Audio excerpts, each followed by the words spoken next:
آج کی ہماری کہانی کا نام ہے پہاڑی علاقے کے سینیٹوریم کا ایک راز۔ یہ کہانی کغان کی وادی میں شوگران کے ایک مقام سے بہت اوپر ایک گھنے جنگل کی ہے، جہاں سورج کی روشنی بھی مشکل سے پہنچتی ہے۔ اسی جنگل کے بیچوں بیچ ایک پہاڑ کی چوٹی پر برطانوی دور کی ایک ویران عمارت ابھی بھی موجود ہے، جو کہ سینیٹوریم کے نام سے مشہور ہے۔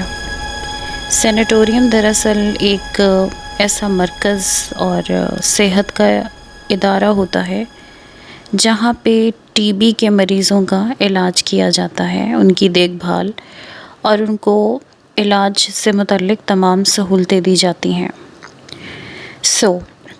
لیکن اب یہ صرف ایک ویرانی اور درد اور بھٹکتی روحوں کا اڈا بن چکی تھی۔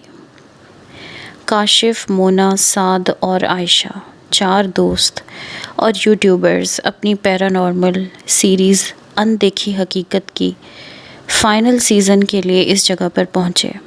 ان کا مقصد اس سینیٹوریم میں ایک رات گزارنا تھا اور وہاں ہونے والی سرگرمیوں کو کیمرے میں قید کرنا تھا۔ کہتے ہیں 1947 کی سردیوں میں برف باری کی وجہ سے اس ہسپتال کا رابطہ دنیا سے کٹ گیا تھا۔ کاشف نے کیمرے میں دیکھتے ہوئے کہا، مریض، ڈاکٹر اور نرسیں سب بھوک اور بیماری سے یہیں مر گئے۔ آج بھی ان کی روحیں یہاں قید ہیں۔ ان کے مقامی گائیڈ ایک بوڑھے شخص نے انہیں عمارت کے قریب اتارتے ہوئے خبردار بھی کیا، اس جگہ کی ہوا میں آج بھی بیماری کی بو موجود تھی، وہاں صرف دکھ بستا ہے۔ سورج ڈوبنے سے پہلے لوٹ آنا، ورنہ پہاڑ تمہیں واپس نہیں آنے دیں گے۔ دوستوں نے اس کی بات ہنسی میں اڑا دی اور عمارت کی طرف بڑھ گئے۔ سینیٹوریم کا منظر کسی بھیانک خواب جیسا تھا۔ بڑی عمارت کو پرانی بیلوں نے جکڑ رکھا تھا، ٹوٹی ہوئی کھڑکیاں خالی آنکھوں کی طرح گھور رہی تھیں اور مین دروازہ زنگ آلود اور ٹیڑھا تھا۔ اندر داخل ہوتے ہی ایک ناقابل بیان ٹھنڈک اور ایک کیمیکل کی عجیب سی بو نے ان کا استقبال کیا تھا۔ سعد، جو گروپ میں سب سے زیادہ حساس تھا، کافی سینسٹیو تھا، اسے فوراً اپنے بازوؤں کو رگڑا۔ یہاں بہت درد ہے، مجھے سانس لینے میں مشکل ہو رہی ہے۔ ریلیکس کر سعد، یہ صرف مٹی اور پرانی عمارت کی بدبو ہے، کاشف نے لاپرواہی سے کہا اور مونا کو کیمرے سیٹ کرنے کا اشارہ کیا۔ انہوں نے عمارت کو کھوجنا شروع کر دیا۔ مریضوں کے وارڈز میں زنگ آلود بستر ترتیب سے لگے ہوئے تھے، جن پر پرانے بسیدہ گدے پڑے تھے۔ بچوں کے وارڈ میں ٹوٹی ہوئی گھڑیاں، گڑیاں کھلونے پر فرش پر بکھرے ہوئے تھے، جیسے بچے کھیلتے کھیلتے اچانک کہیں غائب ہو گئے ہوں۔ آپریشن تھیٹر میں پرانی آپریٹنگ ٹیبل پر سوکھے ہوئے خون کے دھبے اب بھی موجود تھے۔ جیسے جیسے شام ڈھلتی گئی، غیر معمولی واقعات ہونا شروع ہو گئے۔ بچوں کے وارڈ سے کسی بچی کے ہنسنے کی آواز آئی۔ ایک خالی ویل چیئر اپنے وارڈ کے سرے سے دوسرے سرے تک کھسک گئی۔ مونا کے کیمروں کی بیٹریاں، جو پوری طرح سے چارج تھیں، ایک ایک کر کے ختم ہونے لگ گئیں۔ شاید اب ہمیں چلنا چاہیے، عائشہ نے گھبرا کر کہا۔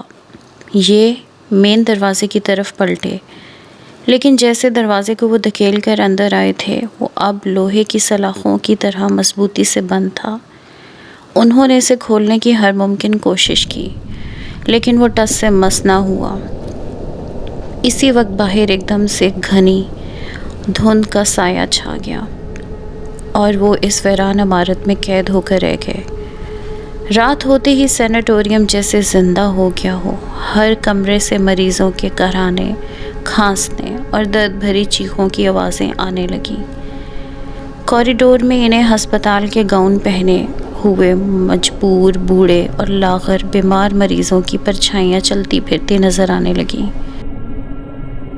وہ حقیقت اور وہم کے بیچ کا فرق کھوج رہے تھے۔ اچانک انہیں عائشہ کی دل دہلا دینے والی چیخ سنائی دی۔ وہ سب اس کی آواز کی طرف بھاگے۔ عائشہ ایک کمرے کے کونے میں سہمی ہوئی بیٹھی تھی۔ اس کا جسم بخار سے تپ رہا تھا اور وہ کسی سے مسلسل باتیں کر رہی تھی۔ وہ کسی کو جانے نہیں دے گی، وہ کسی کو جانے نہیں دے گی، بیماری پھیل جائے گی۔ کمرے کے دوسرے سرے پر ایک نرس کی وردی میں ملبوس ایک لمبی خوفناک عورت کا سایہ کھڑا تھا۔ اس کا چہرہ سخت اور آنکھیں برف کی طرح ٹھنڈی اور نفرت سے بھری ہوئی تھیں۔ یہ ہیڈ نرس اولیویا کا بھوت تھا، جس کے بارے میں کہا جاتا ہے کہ وہ آخر میں پاگل ہو گئی تھی اور اس نے سب کو اندر بند کر کے مار دیا تھا۔ بیماری کو قابو میں رکھنا ہوگا۔ نرس کی روح کی چیخنے کی آواز کمرے میں گونجی۔ کوئی بھی یہاں سے نہیں جائے گا۔ اب بھوت صرف پرچھائیاں نہیں رہے تھے، وہ ان کے سامنے تھے، ان کی طرف بڑھ رہے تھے۔ ان کے چہروں پر صدیوں کی اذیت اور صحت مند لوگوں کے لیے حسد اور نفرت تھی۔ کاشف جو کل تک ان سب چیزوں کا مذاق اڑا رہا تھا، اب اپنی زندگی کی جنگ لڑ رہا تھا۔ اسے یاد آیا کہ پرانی کہانیوں میں بھوت روشنی سے ڈرتے ہیں۔ اس نے چیخ کر مونا سے کہا، کیمرے کا فلیش آن کرو۔ مونا نے کانپتے ہاتھوں سے کیمرے کا سب سے طاقتور فلیش آن کیا۔ ایک لمحے کے لیے پورا ہال تیز سفید روشنی سے بھر گیا تھا اور تمام روحیں درد سے چیختی ہوئی پیچھے ہٹ گئیں۔ اس ایک لمحے کا فائدہ اٹھا کر انہوں نے ایک بڑی کھڑکی کا شیشہ توڑا اور باہر یخ بستہ دھند میں چھلانگ لگا دی۔ وہ بیمار عائشہ کو اٹھائے اندھا دھند جنگل میں بھاگتے رہے۔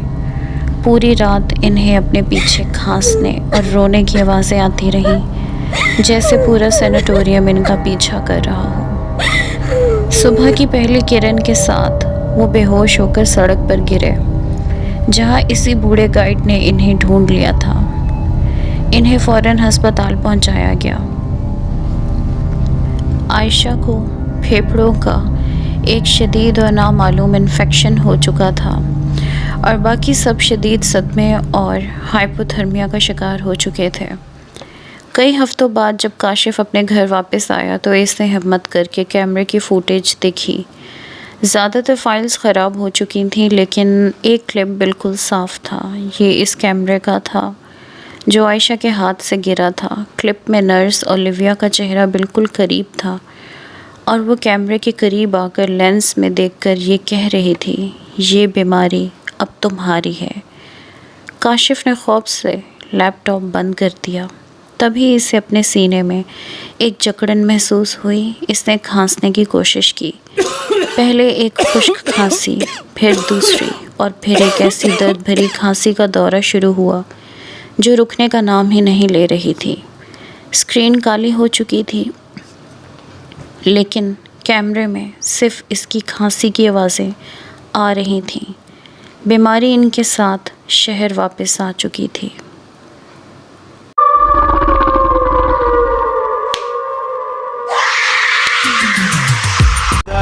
It's caught in the crossfire.